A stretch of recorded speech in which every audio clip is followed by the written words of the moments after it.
She never thought her first time would be a transaction.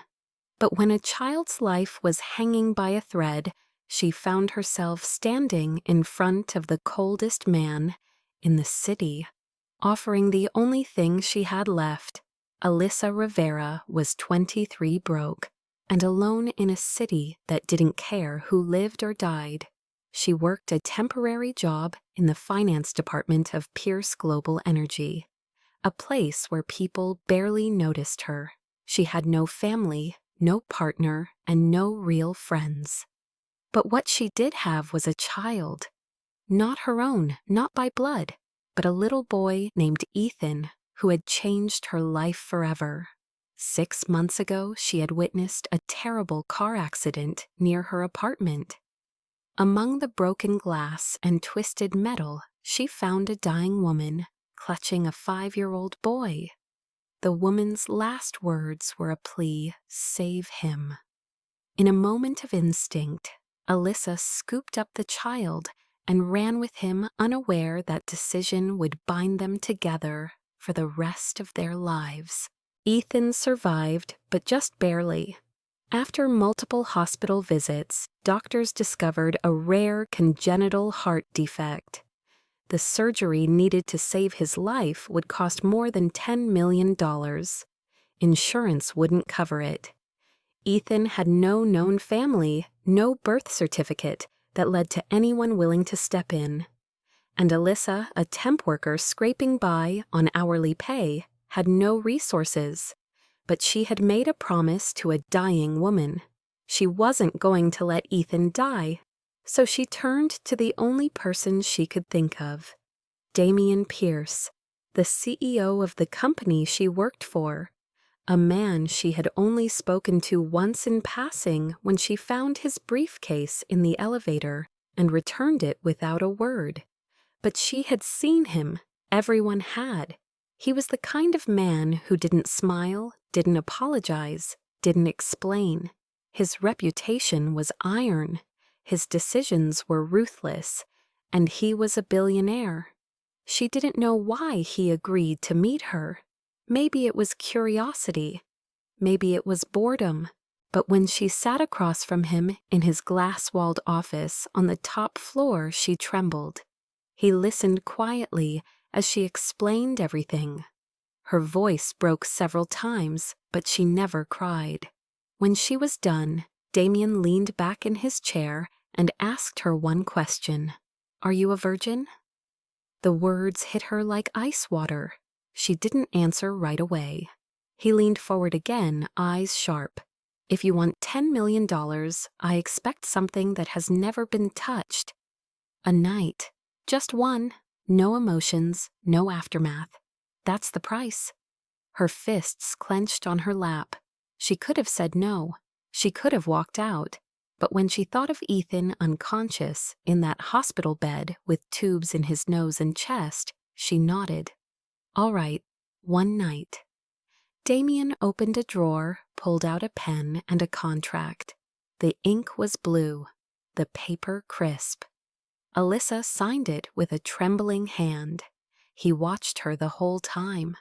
There was no kiss, no affection, no promise of more. That night she gave him her body, and when it was over, she left his penthouse in silence, her soul hollow but her purpose intact. Because sometimes survival demands a sacrifice, and hers had just begun. Alyssa Rivera was not the kind of girl who made headlines. She didn't come from wealth, power, or privilege. Her name meant nothing to anyone, not even to the people who raised her. Born into the foster care system in a small town in Texas, she bounced from one household to another like a forgotten package no one wanted to sign for. No one ever told her she was special. No one ever stayed long enough to care, so she learned how to care for herself. She earned scholarships through sheer effort, graduated from a state college with honors, and moved to Chicago for a fresh start. With no connections and no safety net, she took whatever job she could get. That's how she ended up in the finance department at Pierce Global Energy, a massive corporate beast run by a man no one dared to challenge. Damian Pierce was 34, sharp-jawed, sharp-tongued, and cold to the core. He built an empire from the ashes of his father's legacy, turned the company into one of the most powerful energy conglomerates in the country, and never once let emotion get in the way. His employees feared him, his rivals envied him, and the public saw him as untouchable. But Alyssa had seen another side, just once. A few months ago, she had stumbled upon Damien in the elevator late at night. His briefcase had fallen open, papers scattered across the floor. While he stood frozen, she knelt down and helped him gather them. He didn't thank her, he didn't smile. He only stared at her for a moment longer than necessary before walking away. That was their only encounter before the night everything changed. Ethan came into her life by accident. One rainy evening, as she walked home from her second job at a coffee shop, she saw the wreck. A minivan had flipped onto its side, smoke pouring out, horn blaring. Without thinking, she ran forward, hands trembling, as she pulled open the crumpled door. Inside, a woman was bleeding heavily, clutching a small boy to her chest. "Take him, please." That was all she said before her hand went limp. Alyssa took Ethan and ran. At the hospital, they told her the boy had no ID, no records, no one to claim him. The woman was dead on arrival. Over the next few days, as investigators failed to track down any relatives, Alyssa stayed. She sat by his bed, held his hand when he cried, and whispered that everything would be okay. When the state moved to transfer him to foster care, Alyssa stepped forward. She lied, said she was a distant cousin, said she would take responsibility. Somehow it worked. They let her bring him home, signing papers she barely understood. She had no clue what she was doing. But the moment Ethan looked at her and called her mommy, something inside her shifted. She wasn't saving him. He was saving her. For a while, things were manageable. She worked 2 jobs, paid rent late, and juggled hospital checkups. But then Ethan collapsed one morning while brushing his teeth. The diagnosis came fast and cruel: congenital heart defect. Only one hospital in Switzerland could perform the surgery. The price tag was $10 million. Alyssa tried everything. She applied for loans, begged charities, called distant contacts. No one helped, no one cared. Until she remembered the cold man in the elevator. She never thought he would see her, never thought he would listen. But he did. And he gave her an offer no one else would have. A deal written in paper and silence.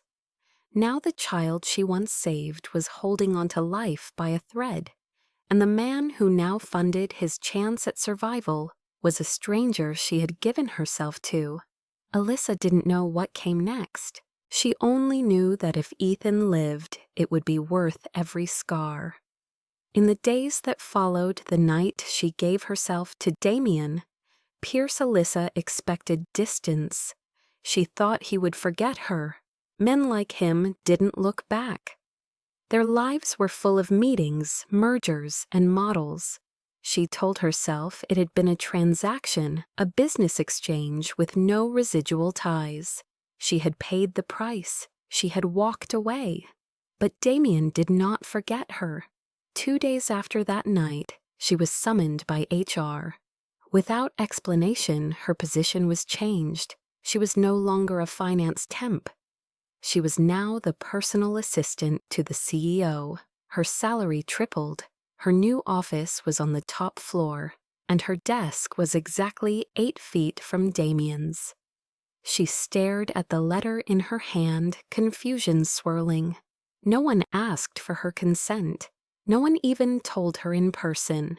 The signature at the bottom said everything: Damien Pierce. When she confronted him, he didn't look up from his computer.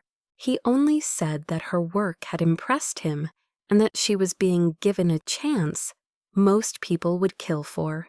She didn't believe him. But she didn't quit either. She needed the job. She needed the money. Ethan's post-operative care would be expensive, and she couldn't afford pride. Working near Damien was like living inside a pressure chamber. He was precise, obsessive, and intolerant of errors. But he wasn't cruel. Not exactly.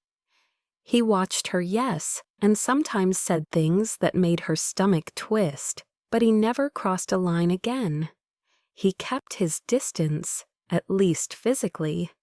Emotionally, he was everywhere. She caught him watching her when he thought she wasn't looking. He knew what coffee she liked. He remembered when Ethan had checkups. He once sent her home early without explanation, and later that night, she found groceries and medication waiting at her apartment door. No note. Just a simple gesture that left her breathless. Still, she resisted. She kept the walls high and thick. Damien had taken something from her, or maybe she had given it. Either way, there was no going back. One evening after a long meeting, they ended up alone in the company car. The driver stayed silent.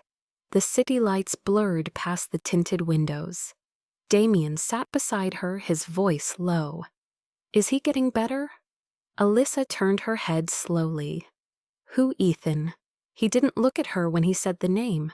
He simply stared out at the street. "He's stable," she said, "for now, but he still needs more procedures." The silence stretched. Then Damien spoke again. "You never took the money. What, the 10 million? You never cashed it." "I paid the hospital directly, but your account is still untouched." Alyssa's throat tightened. "I didn't do it for money. I did it for him. You don't owe me anything." His jaw clenched. He turned to her eyes, unreadable. "That's not the point." "Then what is?" she snapped, surprised at her own tone. "What do you want from me, Damien?" "I gave you what you asked for. I didn't complain. I didn't beg. I walked away. So why are you still here? Why am I your assistant? Why are you watching me? Like I'm—" She couldn't finish the sentence. "Like you're what he asked." Special, different mine. Alyssa sucked in a breath. She turned away. "You don't get to say that. We're not anything. That night was nothing." Damien laughed, bitter and quiet. It didn't feel like nothing. She said nothing in return. In the days that followed, she tried to act normal. She smiled with coworkers, filed reports, avoided eye contact. But Damien kept pushing, subtly, deliberately. He began inviting her to private lunches, asked her opinion in meetings. He even showed up at the hospital one afternoon with a gift for Ethan. A set of model airplanes. Ethan lit up like sunshine. Damien sat beside the hospital bed and helped him build them. His sleeves rolled up his hands, surprisingly gentle. Alyssa watched from the corner of the room, arms crossed, heart aching. Damien had never looked more human, more real. Afterward, as they stood outside the room, Alyssa couldn't hold it in. "Why are you doing this?" she asked. "For him or for me?" Damien looked at her with a softness that shook her. "I don't know yet. Maybe both." She wanted to scream, to run. Instead, she whispered, "This isn't what I planned." Neither did I. A few days later, something shifted. They were working late. Everyone else had gone home. She stood by the window, looking out at the dark skyline. Damien approached from behind. His voice was a murmur. "I can't stop thinking about you." Alyssa didn't move. "You shouldn't." "I know, but I do." She turned around. Her eyes met his. There was no hatred, no fear, just a trembling kind of honesty. Damien took a step closer. His hand brushed her arm. I told myself that night was just a deal, that it didn't mean anything, but it did. I can't look at you without wanting more. Alyssa's heart raced. Her voice came out low and uncertain. You paid for me. That's how it started. Yes, and I hate that. But it's the truth. He paused. I can't change the beginning, but maybe we can write something better from here. She stared at him, then whispered, What if I can't forget? Then don't. Remember it, and let it remind you how far we've come. He leaned in his forehead, resting against hers. Just don't run from me again, please. Alyssa didn't answer, but she didn't pull away either. That night, for the first time, she dreamed of Damien's voice instead of Ethan's machines. Something inside her was shifting, and no matter how much she resisted, it was already too late. She was falling for the man she had sold her innocence to. And somehow, impossibly, he was falling too. Damien had never believed in coincidence, but there was something about Ethan that disturbed him more than he cared to admit. It began with the boy's eyes. There was a familiarity in them, something haunting that stirred memories he had buried for years. At first, he dismissed it as guilt. He knew his past wasn't clean. His family had secrets, especially the one about his younger brother Lucas. Lucas had died nearly 8 years ago in a car crash that Damien never fully understood. The woman Lucas had been dating at the time, a waitress from a small town, had vanished after the funeral. Her name was Mia Delgado. His mother never spoke of her. No obituary, no mention in the papers, just silence. But recently, that name had come back to him uninvited. One afternoon, Damien sat in his office staring at a photo Ethan had drawn. It was just stick figures, a house and a sun. But the handwriting, the way the letters curved, the way the boy smiled, something about it tugged at him. He reached into a drawer and pulled out an old photo of Lucas. One taken at their father's lake house when they were teenagers.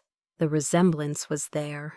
The same eyes, the same tilt of the head, the same smile. Damien felt a chill. He didn't want to jump to conclusions, but something didn't add up. Without telling Alyssa, he contacted a private DNA lab and sent in samples his own, and one discreetly taken from Ethan's hospital toothbrush. The result arrived 3 days later. Damien opened the envelope with shaking hands. The report stated that Damien and Ethan shared a genetic link consistent with that of a paternal uncle and nephew. The child was almost without doubt the biological son of Lucas Pierce. Damien sat back in his chair, breath caught in his chest. The past he thought was buried had come alive in the form of a boy whose life Alyssa had saved. He ran a hand through his hair and thought of Mia. Had she truly disappeared, or had she been silenced? His mother had hated her. There were fights, threats. It wouldn't be the first time Evelyn Pierce manipulated a situation to protect the family name. Damien's thoughts spiraled. If Ethan was truly Lucas's son, then the Pierce legacy lived on through him. Damien didn't know how to feel. Angry, protective, broken. He remembered the night Alyssa came to his office and offered herself to save Ethan. She had no idea who the boy was. She had only wanted to keep him alive. Damien looked at the contract in his drawer, the signature trembling on the paper. Shame burned through him. He had made a deal with a woman who had done more for his family than he ever had. That evening he drove to the hospital. Alyssa wasn't expecting him. She stood in the hallway talking to a nurse when she saw him. Her face changed, Not fear, not anger, just surprise. "What are you doing here?" she asked softly. "I needed to see him." Damien nodded toward the room. Alyssa stepped aside. Ethan was awake, sitting up drawing with crayons. When he saw Damien, he beamed. Uncle D. That was what he had started calling Damien without prompt, without explanation. Damien walked to the bed and sat beside him. They talked for an hour, nothing serious, just cartoons and airplanes. But when Alyssa stood at the door watching them, she saw something different in Damien. Something warm, something human. Later outside in the hospital garden, Damien told her the truth. "Ethan is my nephew." Alyssa's mouth dropped open. "What, my younger brother? He's gone, died years ago. Ethan is his son." Alyssa stumbled back a step. "That's not possible. I found him at the crash, his mother Mia Delgado. She was with Lucas before she vanished. No one knew where she went. Until now." Alyssa sat down slowly on the bench, hands trembling. She had known so little about Ethan's past. She had saved him because it felt right, not because she knew who he was. Damien sat beside her. "I didn't plan any of this. I swear to you. I didn't know until recently. I needed to tell you." Alyssa stared ahead at the dim lights in the garden. "Does this change everything?" Damien hesitated. "It changes the past, but not how I feel about the present." She turned to him, searching his eyes. "Do you want custody of him? Is that why you're telling me this now?" "No, I don't want to take him away from you. I want us to raise him together." Alyssa blinked. "Together, yes. You love him. You saved him. And I owe you more than I can ever repay. He's part of my family. But you're the one who gave him a life." Her throat tightened. She wasn't prepared for this. Not for the flood of emotion or the sincerity in Damien's voice. She wanted to believe him. But there was a voice inside her whispering that everything good eventually slipped away. Still, a small part of her hoped he meant it. Because deep down, she had already started thinking of Damien, not just as Ethan's uncle, but as something more, as someone who might someday be family. That night she went home and sat beside Ethan's bed, watching him sleep. Her heart was heavy, her mind full. She thought of Mia, of Lucas, of the woman who had begged her to save her son. She had done that. And now the boy's blood led back to the very man she had once sold herself to. The world was cruel in its coincidences. Or maybe, just maybe, it wasn't coincidence at all. Maybe fate had always meant for them to find each other. For the first time in weeks, Alyssa felt hope stirring inside her chest. It was fragile, uncertain, but real. Damien had revealed the truth, not with pride or entitlement, but with humility. He hadn't used it against her. He hadn't demanded control over Ethan. Instead, he had asked to share something that mattered. It scared her. She didn't trust good things. Life had taught her that the moment you let your guard down, something would fall apart. But for Ethan's sake, she wanted to believe. They began to build something that looked like a life. Damien stopped asking questions and started helping. He arranged new doctors. He set up therapy sessions. He moved Alyssa and Ethan into a safer apartment closer to the hospital. He didn't move in with them. He respected the space, but he was there every day. Breakfast visits, evening calls. He even learned how to make Ethan's favorite grilled cheese. Alyssa watched him like someone waiting for the mask to drop, but it didn't. Damien was changing, not in grand ways, but in small, consistent ones. One morning, Ethan asked, "Can I call him Daddy?" The question tore something open in Alyssa. She wanted to say yes, but she was scared. That night she told Damien. He sat very still, then said, "Only if he wants to. I'll earn it." Alyssa looked at him differently after that. Her fear didn't disappear, but it softened. One evening they sat together on the hospital rooftop. The city lights glittered below. Damien reached for her hand. "I want to be better. For you. For him." Alyssa leaned into him. "Then do it. Day by day." That was their beginning. But peace never lasts. Carla had been watching. She had always loved Damien in secret, waiting, hoping. Seeing him fall for Alyssa was too much. She couldn't bear it. She began planting rumors. At first, it was whispers to other executives that Alyssa had seduced Damien for money, that she was using Ethan to manipulate him.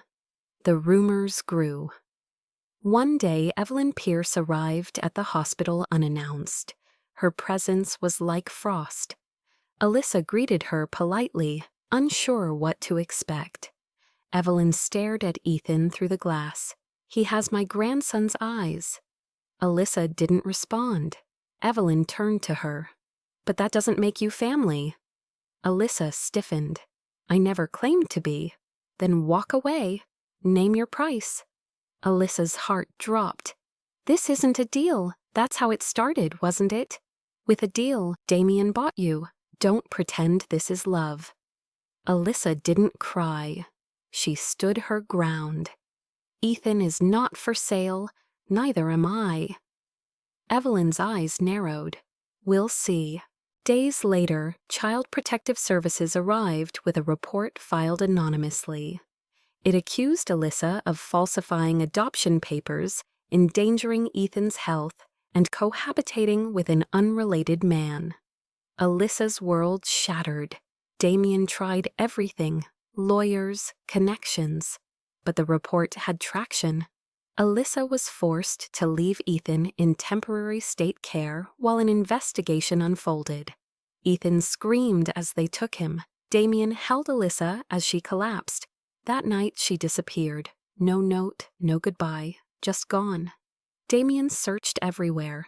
He missed meetings, ignored calls. For 2 weeks he hunted her. Then one day he found her in a small-town diner, 3 hours away, working the counter under a fake name. She looked thinner, tired, but when she saw him, her hands froze. "I can't do this anymore," she whispered. "You deserve better." He walked toward her slowly. "No, I deserve you." She shook her head. "Look what's happening to Ethan. He needs stability. He needs someone strong. I'm not that person." Damien took her hands. "You're the strongest person I've ever known. I love you." Alyssa's eyes welled. "Don't say that unless you mean it. I've meant it since the day you walked away from me after signing that contract. I just didn't know it yet." She broke. Her walls crumbled. They held each other in the middle of that quiet diner. Two broken people trying to build something whole. Damien brought her home. Together they fought. They cleared the charges, found Mia's hospital records, proved Alyssa's guardianship was the only reason Ethan was alive. The court dismissed the report. CPS returned Ethan with an apology. Alyssa held him for hours, whispering that she'd never let him go again. Damien stood nearby, eyes wet, heart full. He had almost lost them both. He wouldn't make that mistake again. That evening, he took them both to the lake house, where he and Lucas once played as boys. They walked along the shore. Ethan ran ahead, laughing. Damien stopped Alyssa under the stars. He pulled out a ring. "I bought you once, and I regret that, but this time I'm not buying anything, I'm asking. Will you marry me?" Alyssa stared at the man who had once been a stranger, then a buyer, then a shadow. Now he was the father of her child, the keeper of her trust, the love of her life. She nodded. "Yes." Damien smiled, slipping the ring onto her finger. Ethan ran back, shouting, "Did Mommy say yes?" Damien picked him up. She did. The three of them stood beneath the sky-broken pieces, coming together finally whole. The engagement changed everything, and yet nothing at all. Alyssa still woke early every morning to check Ethan's breathing. Damien still came home late some nights from meetings, his shoulders tight with stress. The world outside remained as cold and chaotic as ever, but within their new little family, something warm had taken root. They weren't perfect. There were moments when Alyssa recoiled from Damien's touch. Without knowing why, memories of the night she gave herself to him, echoing in her body like bruises that had never fully healed. There were moments when Damien questioned his worth, whether she had said yes out of gratitude or loneliness or guilt. But love was not built in a day. It was earned in silence, in choosing each other when it would be easier to run. Damien proved himself not with words but with presence. He never missed a doctor's appointment. He never raised his voice. He stayed when she pushed him away and reached when she shut down. And Alyssa slowly began to believe again. Believe that maybe, just maybe, someone could love her without conditions. The wedding was set for the end of spring, a quiet ceremony in a garden surrounded by the few people who truly mattered. Ethan was thrilled. He told every nurse and every stranger that his mommy and his new daddy were getting married. But fate was not done testing them. 2 weeks before the wedding, Ethan collapsed again. The symptoms were sudden and terrifying. Alyssa found him on the bathroom floor, lips blue, eyes wide with panic. The ambulance arrived within minutes, but the fear had already sunk deep into her bones. Damien met them at the hospital, face pale, tie askew. The doctors moved fast. They stabilized Ethan and ran a series of tests. When the cardiologist returned, the look on his face told them everything. The heart was failing. Scar tissue had grown faster than expected. Ethan needed another surgery, this one even more complicated than the last. It was risky, very risky. The survival rate was under 50%. Alyssa sat in silence while the doctor explained the details. Damien held her hand the whole time. When they were alone, Alyssa broke. "I can't lose him." Damien's voice was rough. "You won't." He pulled her into his arms, as if holding her tightly enough would somehow protect them all. The night before the surgery, Alyssa sat by Ethan's bed. He was sleeping, his small chest rising and falling under the beeping monitors. Damien brought her tea and wrapped a blanket around her shoulders. They didn't speak. There were no words strong enough. At dawn, the nurses arrived to prep Ethan. Alyssa kissed his forehead. "I love you, baby. Be brave." Damien knelt beside the bed. "You're the strongest boy I've ever known." Ethan blinked up at them. "Will you both be here when I wake up?" "Always," Damien promised. The doors closed. Hours passed. Alyssa and Damien sat in a waiting room filled with silence. Every second stretched like a lifetime. After 6 hours, the surgeon emerged. His expression was unreadable. Alyssa stood her legs weak. "Please, tell me." The doctor smiled softly. He made it. The relief was too sudden, too overwhelming. Alyssa burst into tears, collapsing into Damien's arms. They didn't speak. They didn't need to. Ethan spent 2 more weeks in recovery. Each day he got stronger, and each day Alyssa fell a little more in love with Damien. Not because he had money, not because he had power, but because he had shown up, over and over, without needing to be asked. One evening after Ethan had fallen asleep, Alyssa and Damien sat on the hospital balcony. The air was crisp. The stars were out. Alyssa turned to him. I never thought we'd get here, neither did I. Do you regret it? She asked quietly. The deal, that night. Damien didn't answer right away. Then he said, I regret how it started, but not where it led. She nodded slowly. I used to wish it never happened. Now I think, maybe it had to. Damien looked at her. You changed me. Alyssa smiled faintly. You made me feel safe. No one ever did that before. They sat in silence for a moment longer. Then Damien pulled something from his coat pocket, a folded paper. He handed it to her. What's this? She asked. Open it. She unfolded it. It was the contract, the original one. Her signature, his terms, the price of her first time. She looked at him. Why do you still have this? Because it reminds me of my biggest mistake, and how it led to the best thing in my life. Alyssa stared at the paper, then slowly ripped it in half, then again and again, until it was nothing but pieces drifting into the wind. Damien watched her. That deal is dead. From now on, everything between us is choice. Alyssa leaned forward, kissed him softly. Then let's keep choosing each other, every day. Damien smiled. Every day. That night, for the first time since it all began, Alyssa didn't dream of hospitals or contracts or fear. She dreamed of vows and futures, of Ethan running in the grass, of laughter in the kitchen, of a life she had once thought belonged to someone else. But now it was hers, and it was just beginning. Spring arrived with sunlight that felt softer, like the world had been holding its breath, and was finally ready to exhale. The wedding was simple, exactly as they wanted. No photographers, no media, no glittering gowns.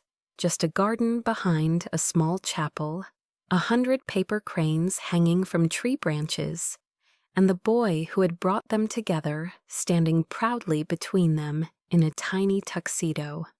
Alyssa wore a white dress that whispered against the grass.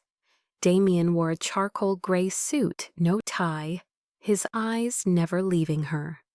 Ethan carried the rings, his hands shaking just a little. When the officiant asked who gave the bride away, Ethan grinned and said, I do. Laughter rippled through the small crowd. Friends, doctors, a few colleagues. Even Evelyn was there, seated in the second row, her posture stiff, but her eyes glassy. Damien spoke his vows first. He didn't use poetic lines or practiced words. He simply said, You gave up everything to save someone who wasn't yours. Now I want to spend the rest of my life proving that you belong to me, not because of a deal, not because of obligation, but because of love. Alyssa's hands trembled as she slipped the ring onto his finger.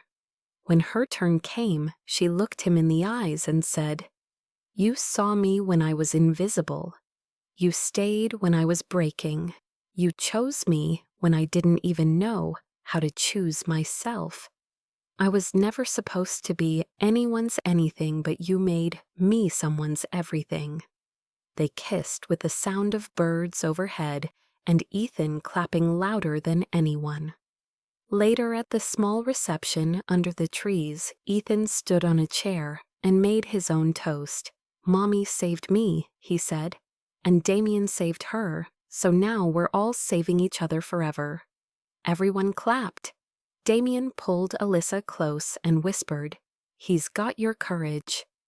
Alyssa leaned her head on his shoulder and replied, And your heart. That night they danced beneath fairy lights strung from the trees, holding each other like nothing else existed.